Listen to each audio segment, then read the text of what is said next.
প্রিয় সপ্তম শ্রেণীর শিক্ষার্থীরা, আমরা আজকে তোমাদের 9.2 অনুশীলনীর 12 পার্টের ক্লাসটা করছি। আজকে আমরা অনুশীলনীর যে 10 নম্বর সৃজনশীলটা রয়েছে আমরা সেটা সলভ করছি।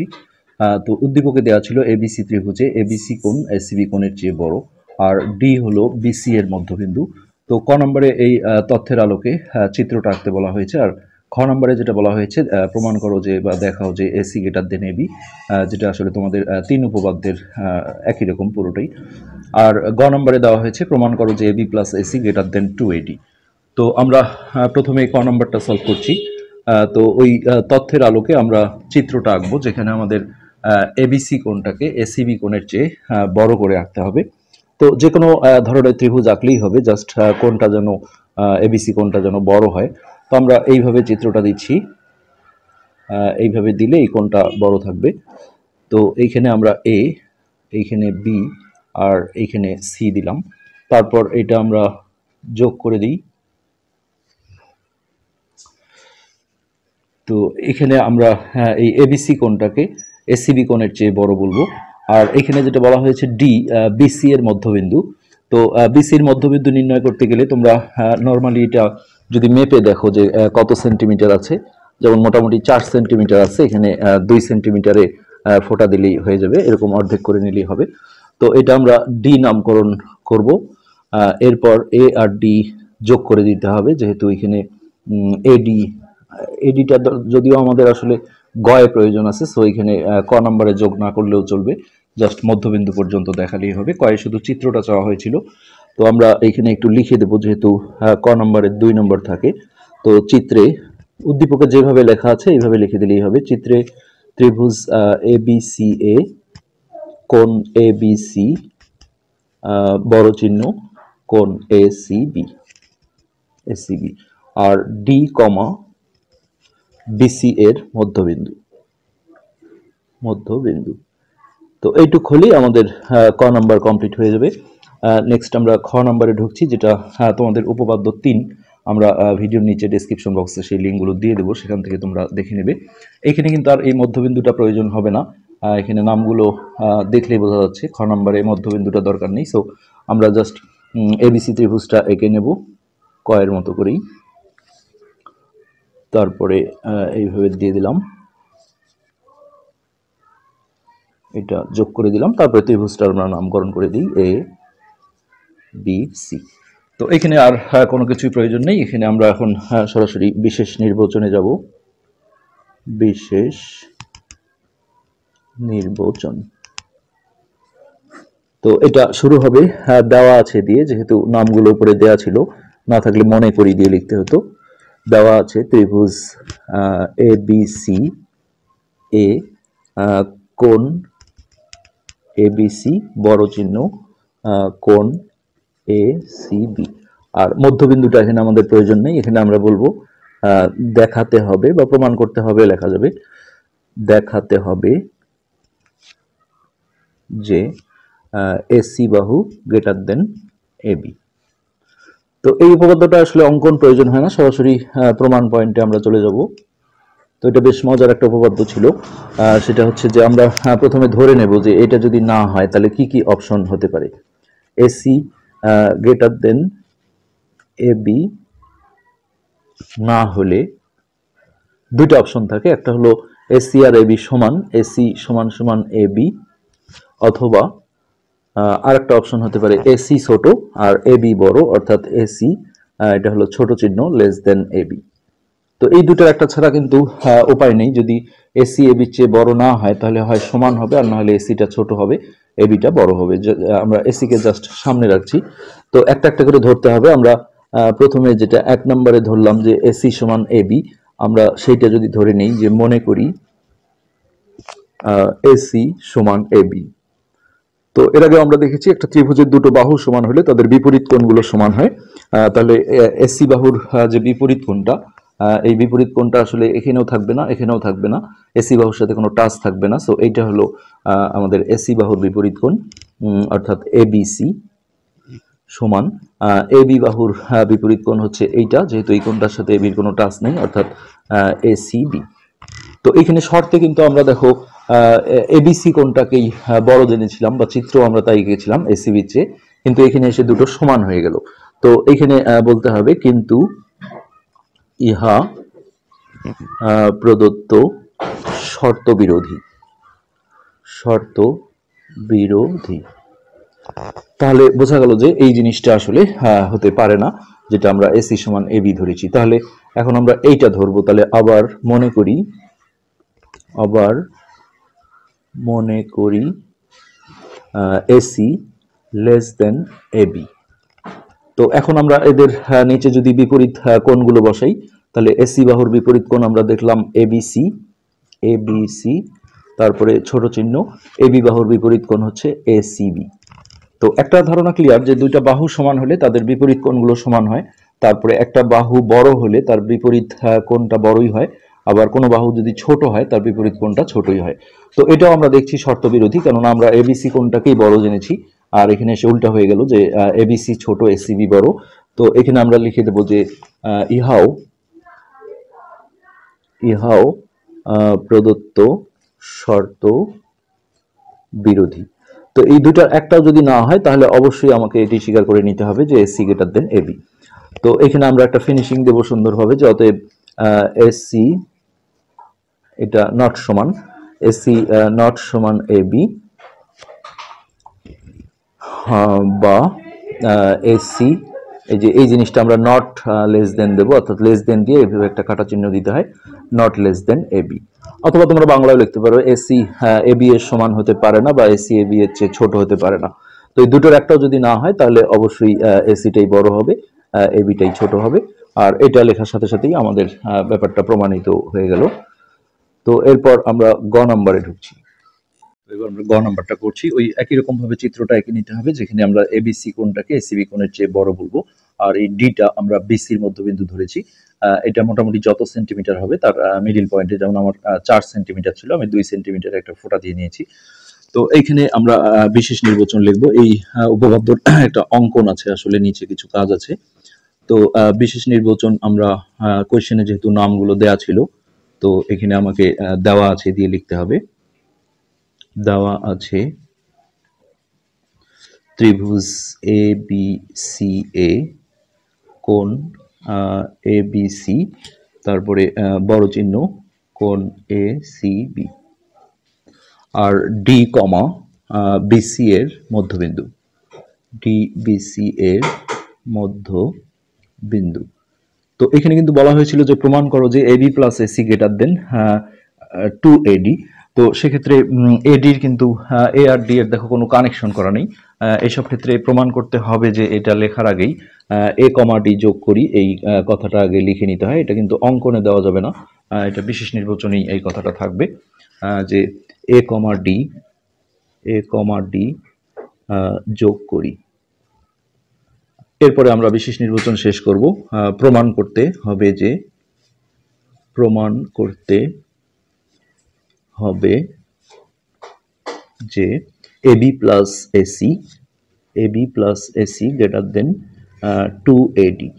তো এইখানে একটা অঙ্কন আছে, অঙ্কনটা হলো যে এডিকে এই দিকে বর্ধিত করে নিতে হবে, এবং সেটা হচ্ছে যে এডির মাপেই হতে হবে। আমরা এইভাবে যদি এডিটা মেপে নেই, তোমরা স্কেল দিয়েও করতে পারো।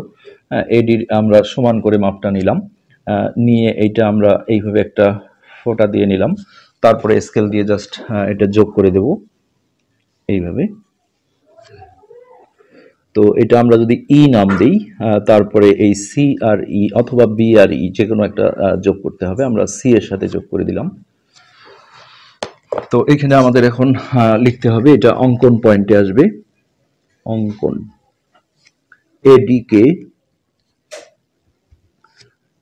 এডিকে ই পর্যন্ত বর্ধিত করি।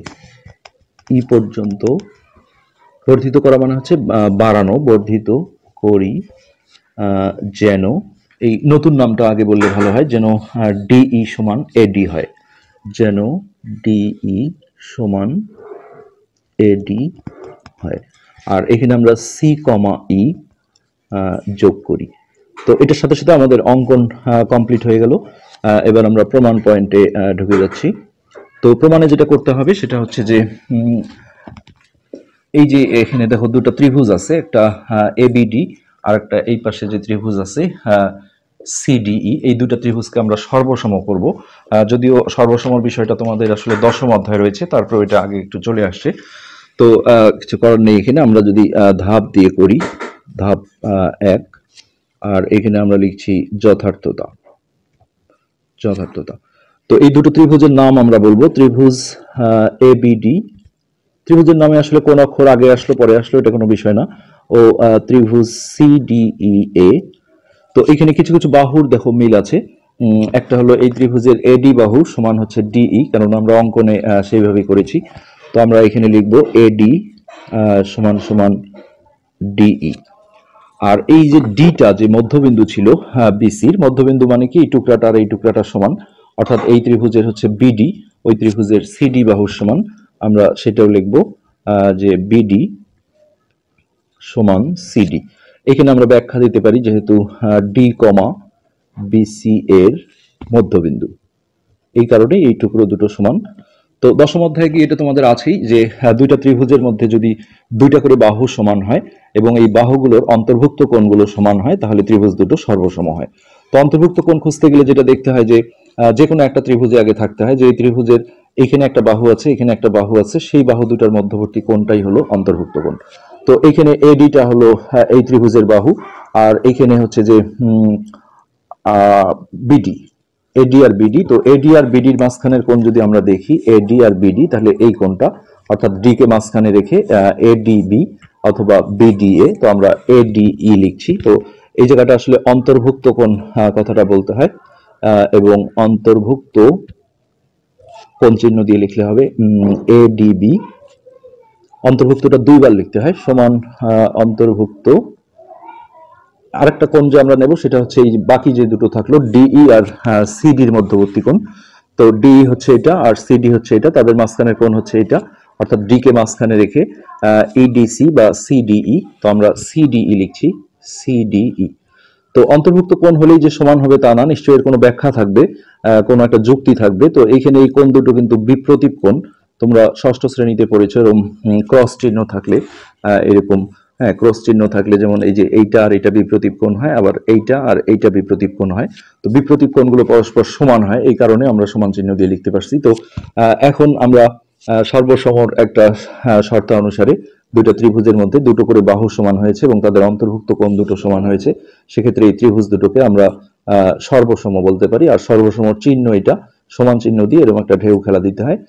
সর্বসম হলো সিডিই, যেটা আসলে দশম অধ্যায়ে তোমাদের সর্বসমতাগুলো ছিল। তো এখানে ব্যাখ্যা দিতে হয়, এটাকে সংক্ষেপে বলা হয় বাহু কোণ বাহু উপপাদ্য। বাহু মানে দুইটা বাহু আর তাদের অন্তর্ভুক্ত কোণ, বাহু কোণ বাহু, এই অনুসারে সর্বসম হয়ে গেল। তো এটা সর্বসম হওয়ার সাথে সাথে আমরা এখন এই যে এবি বাহুটা সি বাহুর সমান এটা বলে দিতে পারবো। হ্যাঁ, তো এখানে আমরা এখন লিখবো যাতে এবি সমান সমান সি। তো এই স্টেপ পর্যন্ত আমরা চলে আসলাম। এখন আমাদের যেটা করতে হবে সেটা হচ্ছে যে এই যে এইখানে একটা ত্রিভুজ আছে দেখো, এ সিই, এই বড় ত্রিভুজটা এ সিই, অর্থাৎ এই একটা বাহু, সিই একটা বাহু, আর এসি একটা বাহু, এই ত্রিভুজটা নিয়ে আমাদের এখন কাজ করতে হবে সেকেন্ড স্টেপে। তো ত্রিভুজ এ সিই এ, তো তোমরা চার উপপাদ্যে পড়েছো একটা ত্রিভুজের যে কোনো দুই বাহুর সমষ্টি হচ্ছে যে তৃতীয় বাহুর চেয়ে বড় হয়। যেমন আমরা যদি এরকম একটা ত্রিভুজ নেই, যদি নামকরণ করি, তাহলে এক্ষেত্রে আমরা যে কোনো দুইটা বাহু যদি যোগ করি অর্থাৎ এবি প্লাস বিসি করি, তাহলে এই যোগফলটা এসির চেয়ে বড় হবে। আবার যদি এবি আর এসিকেই আমরা যোগ করি, এবি প্লাস এসি, এটা বিসির চেয়ে বড় হবে। আবার যদি আমরা এসি আর বিসি যোগ করি, এসি প্লাস বিসি, এটা হচ্ছে এবির চেয়ে বড় হবে। অর্থাৎ যে বাহুটাকে যোগ করা হচ্ছে না তার চেয়ে হচ্ছে যে সেই যোগফলটাই বড় হবে, এটা একটা থিওরি। তো এখানে এসে আমরা আসলে কাকে কাকে যোগ করব আর কাকে ছোটর দিকে রাখবো বড়র দিকে রাখবো, এটা একটা সমস্যা। এখানটাকে প্রমাণ করতে হবে, দিকে একটু নজর রাখতে হবে যে এটা বড়র সাইডে দেখো এবি আর এসি আছে, আর ছোটর দিকে হচ্ছে যে এডি আছে। তো ছোটর দিকে যদি এডি থাকে তাহলে এডির অবস্থান দেখো এই বরাবর আছে, অর্থাৎ যেটা এই আছে, তো এইটাকে আমরা ছোটর দিকে ফেলবো। তো সেক্ষেত্রে আমরা বাকি যে দুটো বাহু থাকলো এসি আর সিই, এই দুটোকে বড়র দিকে রাখবো, যে এসি প্লাস সিই, হ্যাঁ, গ্রেটার দেন হচ্ছে যে এই এই বাস। এখন দেখো আস্তে আস্তে হয়ে যাবে। এখানে প্রমাণ করতে হবে, এর মধ্যে ছিল এবি প্লাস এসি, তো এসি চলে আসছে, আর এখানে এবি আসতে হবে, এটাও এসে যাবে একটু পরেই। তো এই যে এখানে সিই আর এবি সমান ছিল, এই কারণে আমরা সি এর বদলে কিন্তু এবি বসিয়ে দিতে পারি, আর এসিটা আমরা ঠিক রাখলাম। তো এসি প্লাস এবি, আর এখানে এইটাকে ভেঙে লিখতে হবে, এই মানে হচ্ছে এডি প্লাস ডিই। তো এটা আমরা লিখি এডি প্লাস ডিই। তো জাস্ট এখন আমরা এ বিটাকে একটু সামনে নেব, A B plus AC greater then, আমাদের এখানে প্রমাণে দেখো 2AD লাগে। তো 2ADর জন্য আমাদের এখানে একটা এডি আছে, কিন্তু ডিই আর এডি কিন্তু সমান। এটা আমরা অঙ্কনে বলেছিলাম যে ডিকে এডিকে ই পর্যন্ত বর্ধিত করি যেন ডিই সমান এডি হয়। তাহলে এই ডি এর বদলে আমরা আবারও এডি লিখতে পারি, আর এই এডিটা ঠিক থাকলো। এই এডি এডি যোগ হলে কিন্তু 2AD হয়ে যাবে, এবং আমাদের প্রমাণটাও হয়ে যাবে। খুবই একটা ইম্পর্টেন্ট এটা বলা যায়, হ্যাঁ, গ্রেটার দেন 2AD দিয়ে এখানে আমরা প্রমাণিত লিখে দেব। তো অনেকের হয়তো এই জায়গাটায় সমস্যা থাকতে পারে, এটা কিছুই না, তোমাদের উপপাদ্য 4-এর যে থিওরি ছিল যে একটা ত্রিভুজের যে কোনো দুইটা বাহু যোগ করলে সেই যোগফলটা অপর বাহু যাকে যোগ করলাম না তার চেয়ে বড় হয়। তো আমরা যোগফলের দিক অর্থাৎ এই দিকটা বড়, এটা যেহেতু বড় চিহ্ন, বা ছোটর দিকেও আমরা দেখতে পারি এই কোণার দিকটা ছোট হয়। তো এইখানে প্রমাণ করতে হবে, এর মধ্যে আমরা দেখেছি ছোটটা এডি আছে, তো এডির অবস্থানটা দেখো এই দিকে। সো আমরা এই বাহুটাকে ছোটর দিকে রাখছি, আর এইকে যদি ছোটর দিকে রাখি তাহলে এসি আর সিটা বড়র দিকে থাকবে, অর্থাৎ যোগের দিকে থাকবে। আমরা সেইভাবেই কিন্তু জিনিসটা করেছি। তো আজকে এ পর্যন্তই, ধন্যবাদ।